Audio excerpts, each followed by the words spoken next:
Welcome to Springboard, your virtual university, the foremost developmental program where the greatest minds in the world converge to discuss issues that are important for our tomorrow.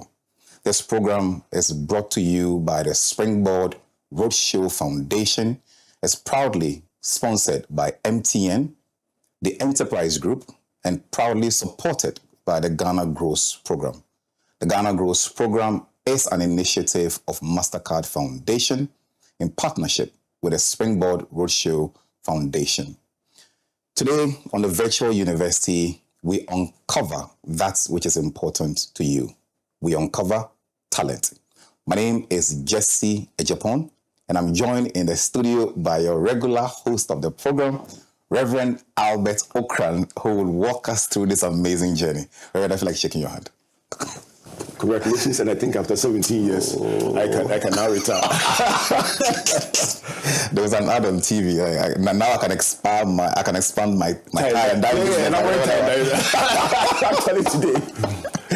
Everything good? Everything fantastic, sir. I was actually waiting for you to ask me the first question. It just dawned on me that I am the host of the program. Pleasure to be here, sir. It's a blessing. Fantastic. Talent is a big conversation. So let's kick off by asking the question, what is a talent? Thanks for doing this, Jesse. And for those who may be asking, this is occasioned by one of our recent broadcasts. And as you all know, my friend Dotun Osiemi was on the show a couple of weeks ago and last week as well, and mentioned on the show that his career trajectory was influenced by a conversation like this, which I remember 15 years ago. So in the year 2010, I believe, one of our broadcasts on this subject was aired, and he was then the managing director of an oil and gas company. And after listening to it, he felt he was in the wrong place. And so he made a commitment to use the methodology we had shared to find out his real talent, which zoomed in on public speaking and corporate presentation. By a stroke of fate, as they say, which we Christians believe is the work of the Holy Spirit, a month or so later, he got a letter from us inviting him for a public speaking and presentation course, 4 days, which he did. He closed down his office and came to Tesano for 4 days for that course, after which he made a decision that he will change. This is it for him. This is it. So just discovering his talent made him make a switch in his professional role from being the managing director of an oil and gas company to a consultant training in soft skills. And 14 years later, he switched after a year after that training. And 14 years later, here he is training multinationals, training people all over the world. And when he shared that testimony on this virtual university, and I will encourage you to get that particular edition. Indeed. For those who didn't get to watch it. But right after that, a number of people reached out saying, what exactly did you say that made somebody? What did you say? That made somebody pack their things. I mentioned oil and gas made it worse because I mean, if it was like some 2x4 job, this was a managing director of an oil and gas company. What would be so compelling as to make him want to move? And so permit me to start the conversation from there. Your talent can redefine your entire life when you discover it. So this conversation is not just about a hobby or something that you're just doing to while away the time. It could redefine your entire life. And it's been found that many people who are living fulfilled lives, professionally successful, are often working around the place of their strength. And by the same token, Gallup has a poll that suggests that 70% of people are not working in the place of their strength, and that is impacting their career progression. 70%. 70%. So this conversation could not have come at a better time. So having laid that foundation, let me say that the talent is a natural or innate or inborn ability, something that comes to you naturally. We call it a God-given gift or ability. and that can be developed over time. But basically, a talent is something you know how to do that came to you literally naturally, and that is a working definition of a talent. Fair. I cast my mind back to the coat of many colors, and my assumption is that each individual could have many talents. Actually, going back to the methodology that the twin said he had not seen anywhere, the first test of even finding out your talent is sit down and list all the things you know how to do. Because whenever you mention talent, automatically people think about things like writing, swimming, then speaking, drumming, football, and the very visible ones. But there is somebody who knows how to. My son said to me that of all the abilities that I have, the one he thinks is the most unique is being able to take a number of complex issues and then just distill them into a simple statement that captures them. He says to him, that's the talent that I have that fascinates him the most. He also sat in those seats that you're sitting in. There are only 3 people who have interviewed me on the show. On the show. In the whole I better do better than all of them. You are very much on course. The first was Honorable Kojo Opong Nkrumah, Member of Parliament, when he was the host of the Super Morning Show. And I think he was celebrating Springboard at 10. Okay. Then the second was, I think, Springboard at 16 or 15, I believe, 15.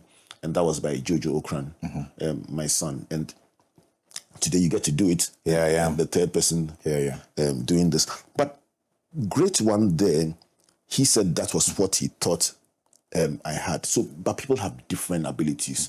And so when you start that process, which I would recommend, write down 30 things you know how to do. Don't take yourself too serious.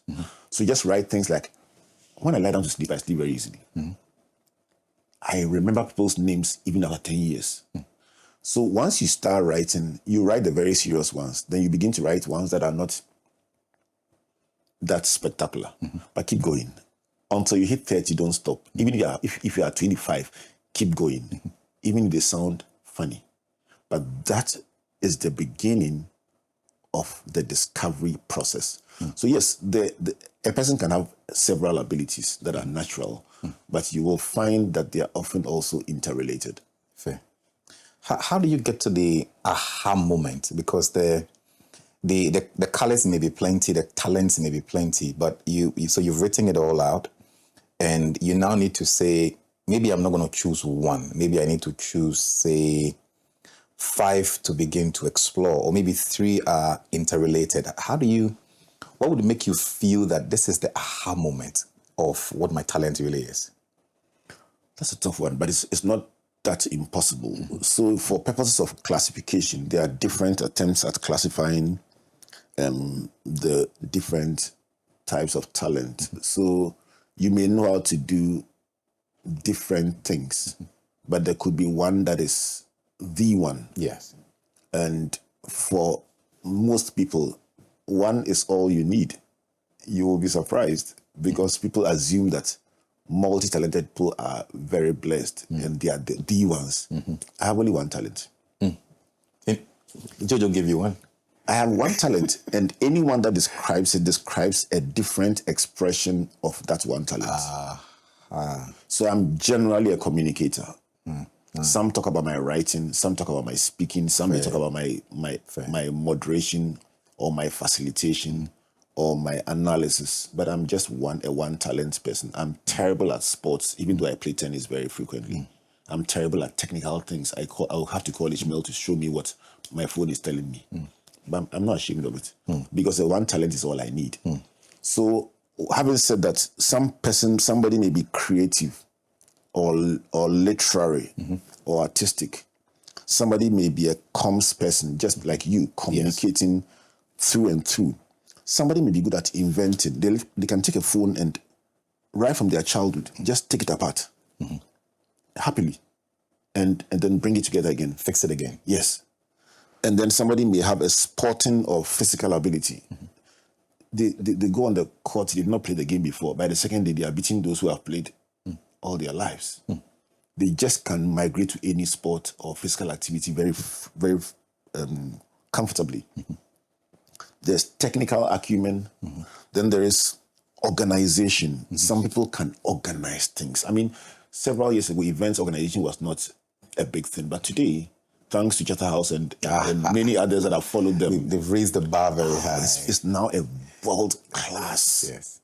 industry employing several experts and professionals, and I just salute people like Teresa and the husband who have raised the bar in those areas. And then there is education and inspiration, which go hand in hand.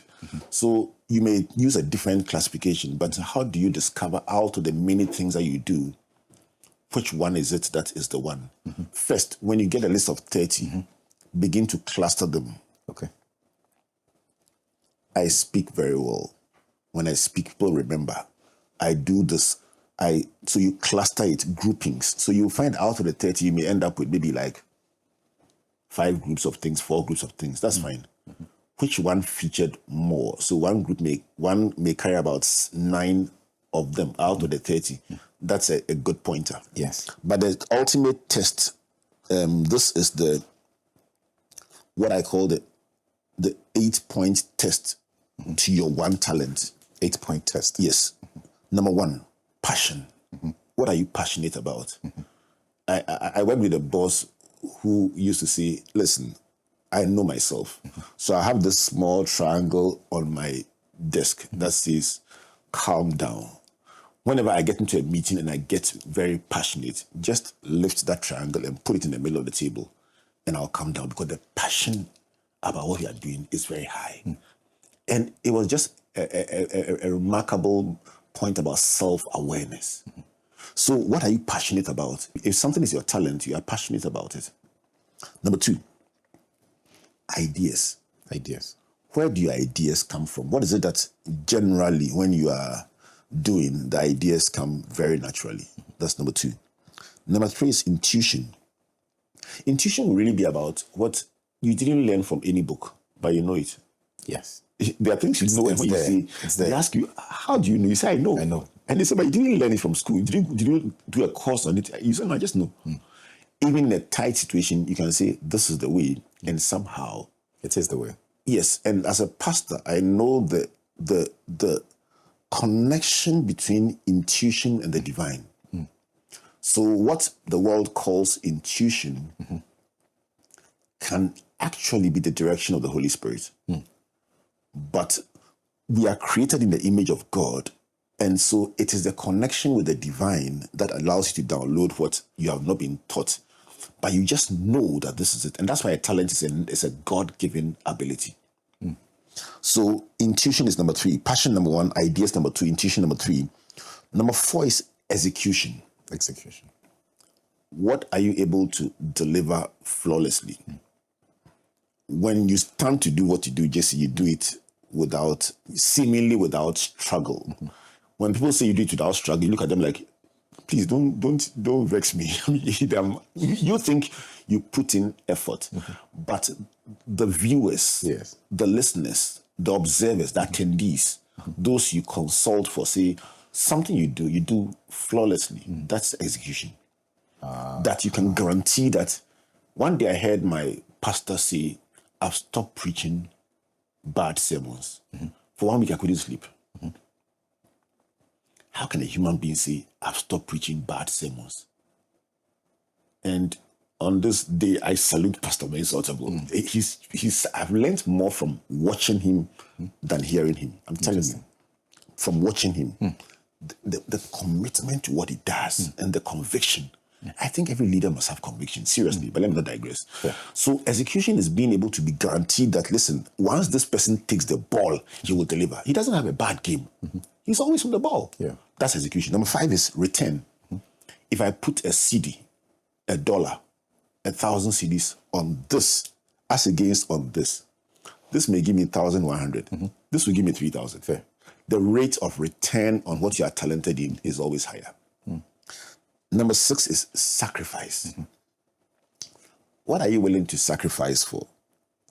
What are you willing to do, even if you don't get rewarded for it. This is what I was born to do. Okay. And once I heard you say, I when I MC an event, I don't need to get paid for it. And I got angry with you. Yes, I remember you chastised me. And I called you and said, please don't spoil somebody's business.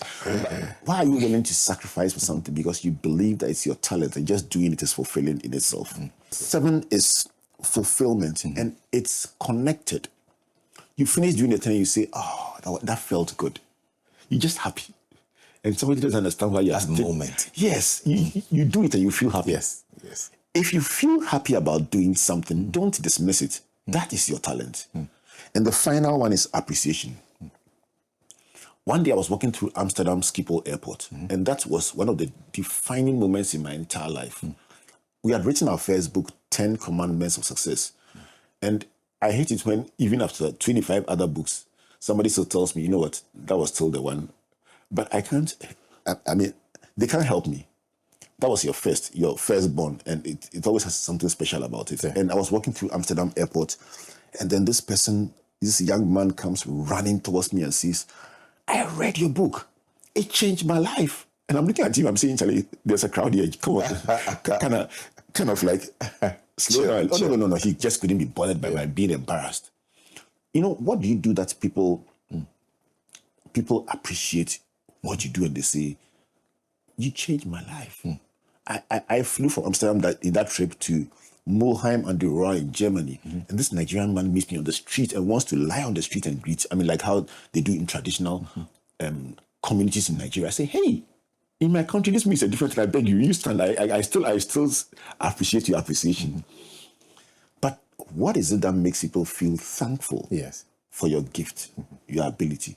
That is it. So the 8-part test to delivering or discovering the one that you see, this is the one.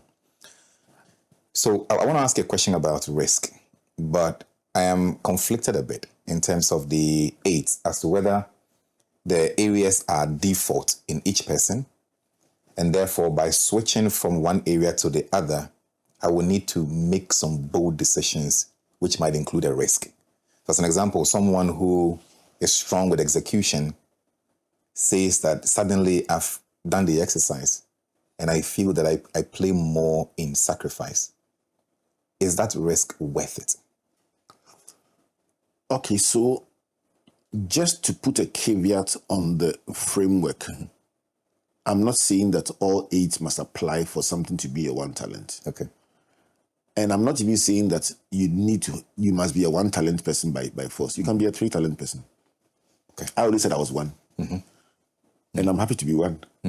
Because you can have 1 and be more fruitful than somebody who has 5. Okay. So it's not even about the number you have. So it won't be worth your while to brag and say, listen, I have 5 talents. Having 5 doesn't mean that you will bring 5 in return. And having 1 doesn't mean you throw it away. That's what it doesn't even mean that you would appreciate what you're doing. That's the worst part of it. You could have 1 and not even know that you have it. So what I would say is that because you can capture these thoughts in a minute or distill them into a minute, it makes it sound almost like a plug and play. So then you type execution, fulfillment.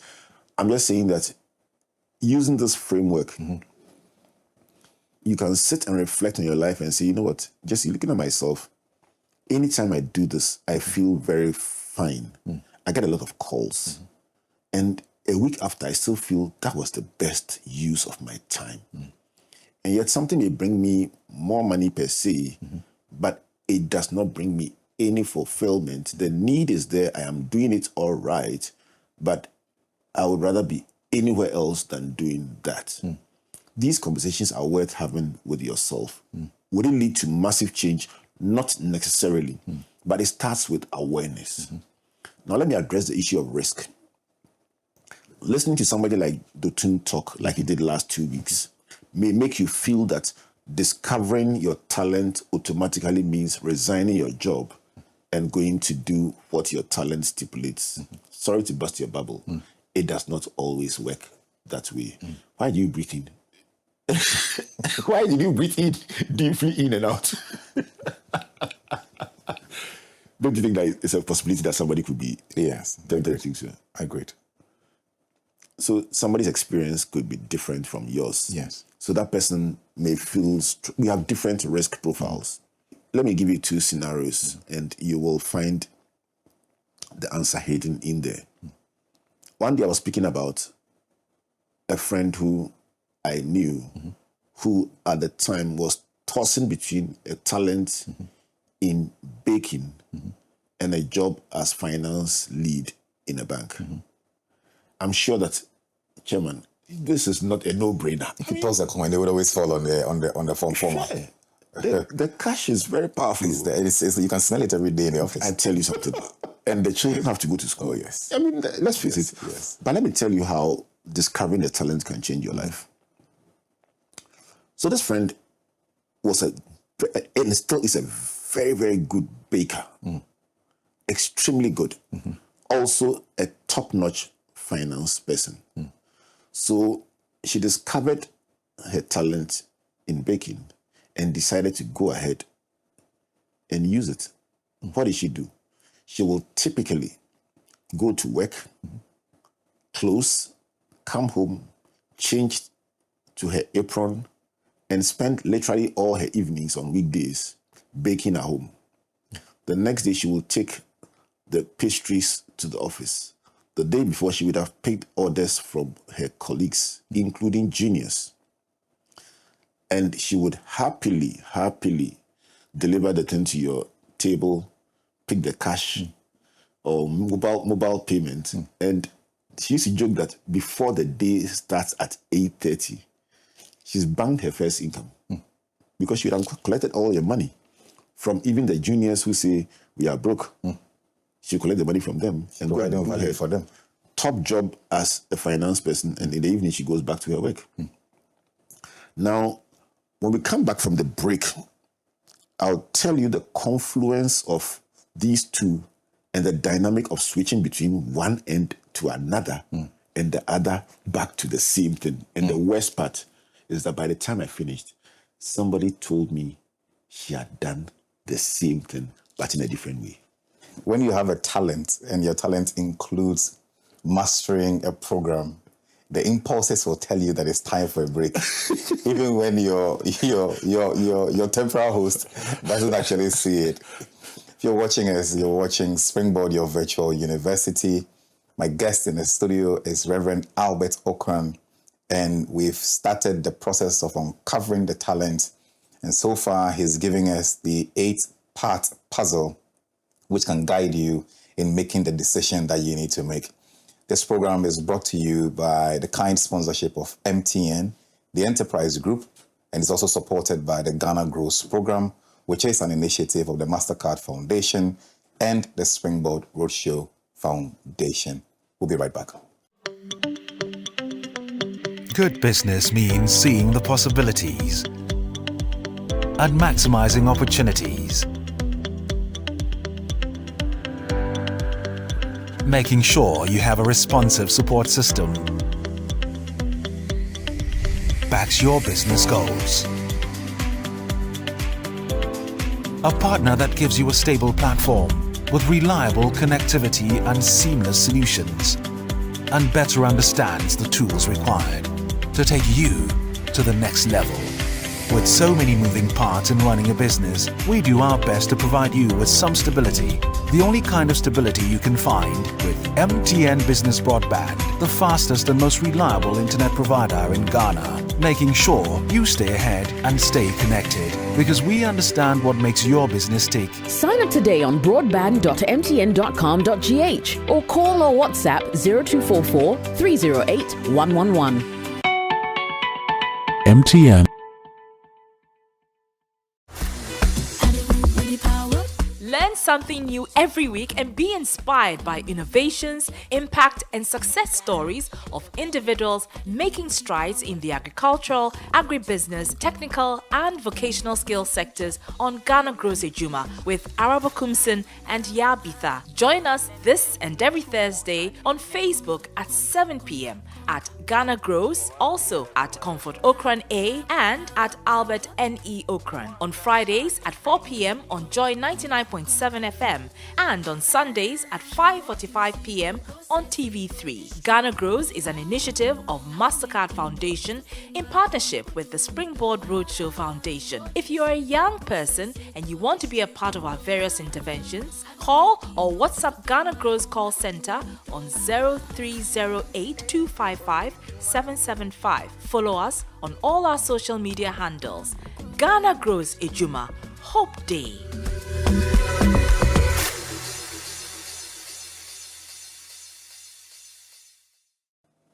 You're welcome back to Springboard, your virtual university. My name is Jesse Agyepong, and today we are uncovering talent with Reverend Albert Ocran. This program is sponsored by MTN, the Enterprise Group, and the Ghana Grows Program. The Ghana Grows Program is an initiative of the Mastercard Foundation and in partnership with the Springboard Roadshow Foundation. But talking about the Enterprise Group, I've got a tip for you. Ref, maybe let's co-host small. So today, let's look at the difference between home insurance and content insurance. So content insurance covers the valuables in your house, all the furniture, everything in the house, but leaves the building itself. Whereas in the broader context, if you do home insurance, it covers the entire building itself, the structure, as well as its contents. So obviously, home insurance is more comprehensive than content insurance. And this is brought to you by the Enterprise Group. If you want to reach them, the number to call is 030-263-4777. Email info@myenterprisegroup.io. Enterprise, your advantage. Let me stay on this same tangent and bring you two things. First is the Ghana Grows call center.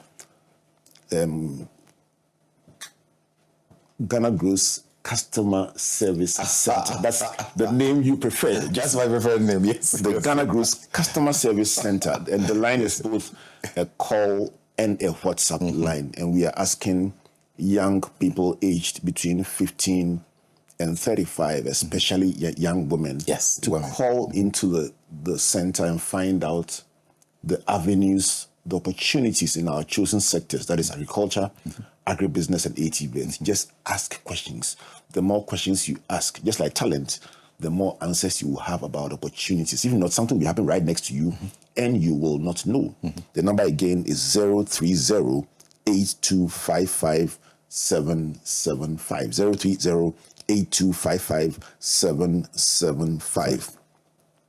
Let's push on to a commitment we've made here on Springboard to also throw the light on a young person doing business, especially in these three chosen sectors. I like the commitment. Yes, by courtesy of, and I mean, somebody called and says, "You've not met me. What would make you put my business out there and so many people are buying from us and you're doing it just for free?" And we said, it's a commitment you've made. So today, the spotlight is on Popsicles Ghana. One of the stories we've covered in our Changing Narratives under the Ghana Grows program. And it's a social enterprise that uses innovation to use fresh fruits and vegetables to create ice cream and delicious treats like juices, fruit powders, and popsicles. And they're doing an incredible service providing healthy alternatives for those who want to use fruits instead of the sugary foods that we normally have had when we want to have a dessert. So they are giving you a healthy alternative to the dessert using purely fresh fruits and vegetables. And popsicles can be reached if you want to create, let's say, a snack bar for your event. Like our singles party, and they will show up. New item on the 28th. Yeah, unfortunately, I'm not invited. But don't worry. If I pass there, it will not change anything. We'll make it empty. So the number to call if you want to reach Popsicles is 0244-891-267. 0244-891-267. Your next party, guess what? They are coming to set up a fresh fruit ice cream or popsicles bar just to give it some juice and some life. Awesome. Yeah. I probably will be the first person to call them. Absolutely. But Rev, I need to take you back a bit. Before the break, you were sharing the story of Irene And it seems interesting because this is not a story that we can just leave hanging. Yes. So Irene's story is beautiful because Irene is a top pro financial, also a top baker. So eventually, Irene does the baking and the banking side by side. And then one day the bank says, we are having a package for anyone who, they want to downsize from top to bottom. Anyone who thinks that you want to explore a career elsewhere, they will pay you to leave. Don't tell me. She says, the same words she said, she says, don't tell me. While people are scared, hey, will I lose my job? Will I lose my job? She picks the package, smiling, and then as the advert you mentioned said, expanded the car and I did this. Expanded the business and invested that money, not just in the business, but other things that her family wanted to invest in, and happily expanded the baking business until it was now very solid. And then guess what? Another institution comes knocking and says, we need a head of finance. And she says, I have expanded it enough. So she goes back to employment, but this time having established the side job well enough to run by itself. Interesting. That is the power of discovering your talent. By the time I finished telling Irene's story at this presentation I was having at the Holy Ghost Temple one of the days, somebody was at me and says, you know what, you told this story some time ago and I was working in the bank there. She mentions the bank she was working in and I said, I got so charged. I said to myself, let me try this. She's also in catering. The same industry as it were, HEVET. So she goes into the catering, expands it, and guess what? Also gets a package, but this time does not come back into employment. And at the time I was speaking, she was in full-scale food. Over the past 5 years, food has been one of the top 5 fastest growing industries in Africa. So she has absolutely no regret. But that is the power of discovery. So it can take your life on a journey. You may change your professional route. It may change your job. It may create a side hustle for you. It may create a fun adventure for you. But you must just discover it. That's the beginning. Talking about beginning, let me take me to the beginning on talent and skills. Is there a difference between talent and skills? Because for many people who are growing up, before the word talent pops up in your mind, maybe you'll be playing around with skills. I've got a skill set to do this. Is there a difference? Can I tell you a story to explain it or give you a definition? I like the story. No, I like the story. Okay. I like the stories. Okay, so the short answer to the long question is that a skill is a talent that has been developed. The talent is the raw talent. But you will not, somebody described Cristiano Ronaldo, one of his colleagues, Patrice Evra, said, on the day you go to Ronaldo's house, you will regret because you go to visit a colleague and you think you have a drink, you have a time, and he has a routine when he's swimming, when he's in the gym, and it's so mechanical because the guy must develop the natural ability that confused Alex Ferguson into a skill that can keep him at this job. He's now literally 40 and is still playing high level. That is what a skill does. But several people have natural abilities that did not transition to become top musicians, top footballers, and top professionals or experts in their field. But let me use my story now. Yes. I think that when I was in nursery, my teacher felt I could talk. Maybe it was a natural ability, as some people suggest. And so she chose me to say a poem in the speech day, at the speech day for the benefit of parents and guests at that big event. And let's show you the difference between talent and skill. So everybody in the class felt, oh, the rehearsal had gone very well. This short, smallish guy will come and dazzle the whole school. But on the speech day, when the parents, they didn't factor in the fact that the rehearsal was held in front of my mates. In speech day, the parents were there, and so many of them staring at you. The poem was about the power of God. And the high point was I was supposed to pull a fly whisk, what they call budia, the one that the Okongfus dance with. Pull it from behind it was tucked behind my trousers, like in the belt. So I would pull it from behind me and shake it and say, Juju becomes tasteless when the power of God comes in, and then sugar small. Smash it on the ground and sugar small, and then the rehearsal was good. Charlie, when the curtains went down, Charlie was disastrous. I said, Juju becomes tasteless, and everybody said, oh, Charlie.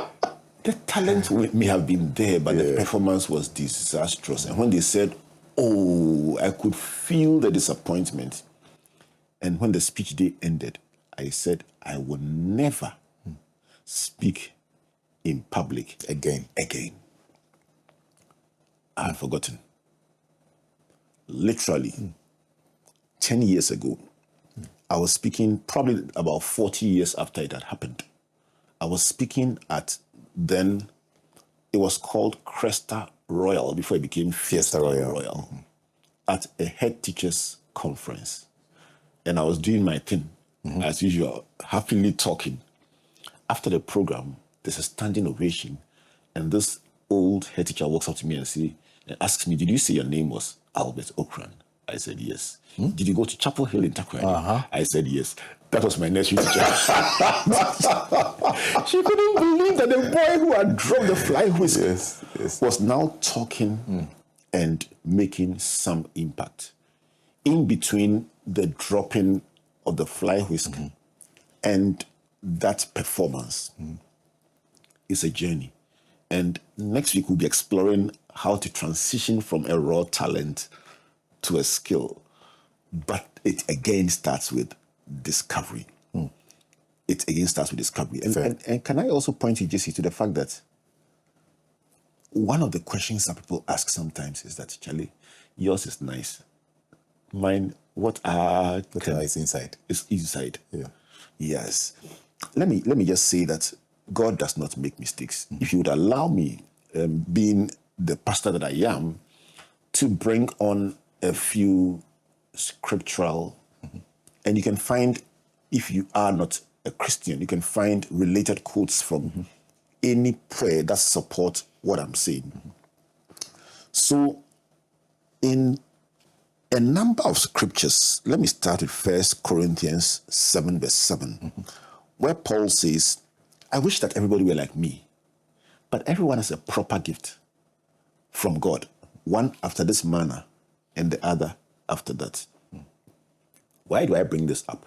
Because if you are a comms person, a speaking person, you may be tempted to employ only speakers.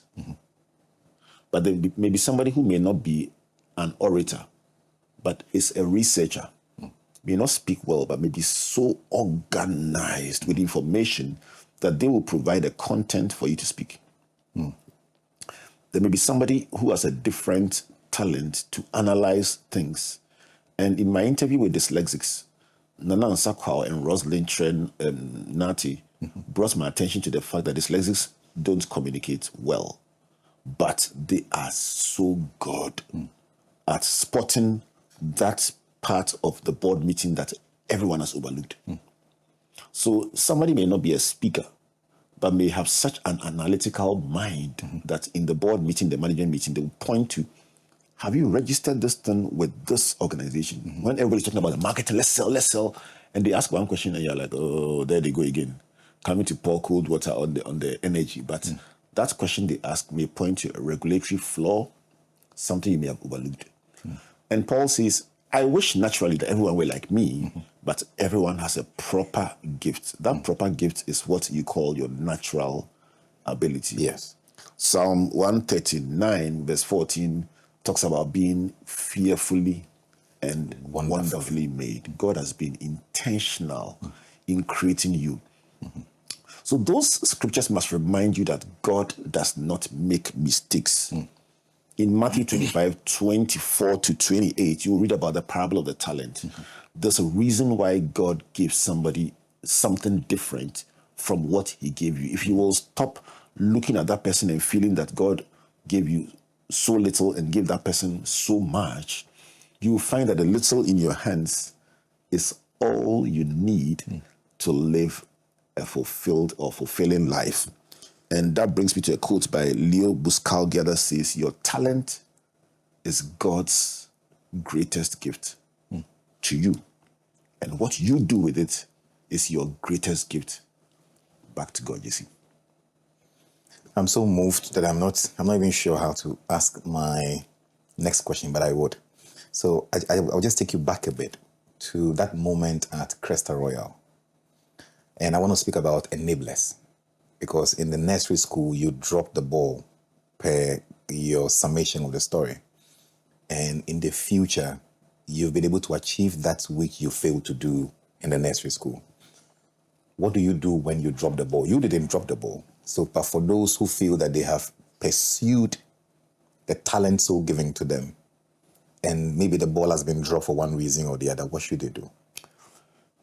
You see, the first thing I would like to bring, and again, let me use a scripture, Job chapter 8, verse 7. It says, though your beginning was small, your latter end would greatly increase. So there's a correlating scripture that says, do not despise small beginnings. The challenge for many of us is that the person you are admiring is packing. I mean, if you listen to Pastor Table speak, you're like, this is my dream. And our typical charismatic nature, I claim it. I claim it like an insurance claim. But the reality of it is that you just are watching somebody doing what they've done for 50 years. So don't beat yourself down, and also don't try to be like him overnight. So let him be an inspiration. Let your role model be an inspiration. But bootstraps start from the beginning. Don't throw it away because the first effort failed. I share my vulnerabilities for only one reason, to remind somebody going through their initial struggles that is not necessarily a sign of failure. Just if I told you that even as of now, I still have a speech defect that I manage, you will tell me, listen, stop trying to make us feel good. Don't come to our level. No. But I'm just telling you the truth about myself. Even now, I carry and manage a speech defect every single day. It's only when you watch that you will notice it. So everyone has some limitations in your quest to use your natural ability. When you find that you are naturally able to do something, but there is also a limitation, don't let the limitation make you throw away everything. As I say, the child and the bath water. So one, don't despise the gift. Number two, don't despise the small beginning. It's only a talent. It's only raw material. It's only ingredients. And it's also possible that the expression of it, in terms of using it, in terms of how it is meant to be used, will be different from how somebody else uses it. Let me give you an example. How did I get to be on radio? Today I talk about 17 years of doing the virtual university, from Monday the 4th of August 2008, when I hosted the very first broadcast. But a year before, I happened to have taken my son for a program that I think Israel was hosting, and had young children come in to say happy birthday to the president at the time, President Kufuor. It was in 2007, in his second term. So a group of young children were called, and he randomly asked me to bring my son, who now also is on radio in his own way, to come along and say happy birthday to the president on air. So I took him to Joy FM. And while I was waiting to do that, there was a sports show going on, and the sports presenters somehow, for some reason, did not show up that day. And I told Israel, but what's the big deal about presenting sports? It's nothing. Just I'm always on Talk Sport and I have all these apps that I carry sports news on. Let me just do it. And the way I said it, Israel was pleasantly surprised, and I did it. I just summarized something from the sports websites I'm on, and said, yeah, folks, this team won. This team, that was it. It was natural, funny in some parts, but very, very, very relaxed. No big deal. When I finished, the program director, Kofi, used to call me and say, you know what, you're radio material. I said, yeah, guy. Relax. Fun. He says, no. But I remember something Kofi would say, and that's why I celebrate him till today. Mm-hmm. Albert Kofi also said to me, you are not Komla Dumo. Mm-hmm. So never try to present like Komla. Yours is not about the finesse of how you speak. Mm-hmm. It's about how your brain works. You have a unique way in which you reflect on content. That is your strength. So up till now, I speak very, very regularly. I don't try to be like anyone. I don't speak very. You speak like Reverend Albert. I speak like myself. Mm-hmm. But it's because somebody guided me and said, listen, you're on radio, but don't try and speak like the regular presenter. Mm-hmm. Yours is to digest content and present it and keep your audience glued to their radio or glued to their television. Stay with that. Fair. So the way you express yours could be different. If you try to be like somebody else, you may not have the nuance to present it in that way. Keep it to your unique way, and you will live a very happy life. Finally, as we're getting to the end of the program, as you spot your talents, I believe you also need to spot your enablers. In your experience, how did you spot the factors that you needed that would be support structures for you in building your talents? What are some of the enablers that generally you might look out for in harnessing the things that we've discussed? We'll do a full show on enablers in our next edition next week, but let me just give a teaser.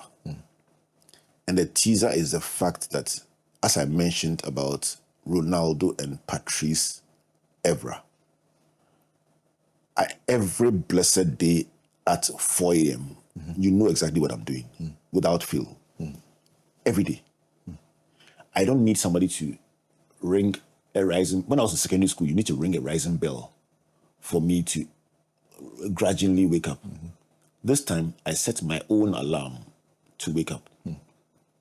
If the alarm doesn't go off, in all probability, my eye will open because my body is wired to know that at that time of day, you must be up. For the next 2-3 hours, no phone call, no text message, apart from a broadcast that I would make at a certain time to a certain audience, giving them a certain message, which is part of my deliverables.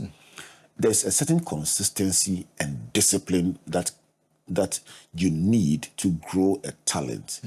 And it is not something that you need any encouragement from anyone for. It must be self-driven. Fair. You see, even talking about it, I'm almost like I'm preaching. Yes. It's just there. Something must drive you. Something must move you. And you can only do that. I used to run an SMS broadcast. And I told somebody that I'd run the broadcast for 15 years, non-stop. And the broadcast involved sending a message every single day, including the 366 day on the leap year. And I've done that for 15 years. Then the person took out the calculator and started calculating how many messages you that have sent. sent. But it is just that discipline and commitment. If not, you can be even more talented than somebody naturally. But sadly, you will not rise to become that superstar or that accomplished or that fulfilled person who has driven that natural gift to become a skill and mastered the skill. And next week, God giving us the ability, we will take that also like a science. Fair. And say, the person who takes what they have, that may even be smaller than the next person, and moves it. What is scientifically the gap that they create between them and the one more enabled naturally, but who does nothing? Jesse, That would be very interesting. I can't wait for that. Any final words from you? Well, I think that we've had enough for a day. So let me just remind us of the quote by Dr. Leo Buscaglia that says, "Your talent, Jesse, is your greatest gift from God, or God's greatest gift to you. And then what you do with it is your greatest gift to God." Fair. So with that in mind, think about the fact that if you have buried your talent, you have really mistreated God. You deny the world also. Denied God, who gave you the gift, denied the world, which is the beneficiary, and denied yourself, because that gives you fulfillment and relevance. Thank you very much. We've been talking to Reverend Albert Ocran in our quest to uncover talent. It's clear in our mind the difference between talent and skill. And skill is at the apex of your talent development process. Is your talent focused on your ability to ideate? Is your talent focused on the ability to intuitively guide and connect to God? Is your talent in the ability to execute? Is the talent in the joy of the returns you get for the things you do? Is it based on the sacrifices, your sense of fulfillment, or the essence of your appreciation? You've watched this program, you've listened to us, and I believe that you've been blessed by following this program all the way through. My name is Jesse Agyepong, and you've been watching Springboard, your virtual university, which is a program that's brought to you by the Springboard Roadshow Foundation. And we are thankful to our partners, MTN. We are thankful to the Enterprise Group and the Ghana Growth Program, which is an initiative of the MasterCard Foundation and the Springboard Roadshow Foundation. I'd also like to say a very big thank you to the Graphic Communications Group and the Multimedia Group for their kind support of this unique program. We hope to see you again next week, and thank you for staying glued. Bye-bye.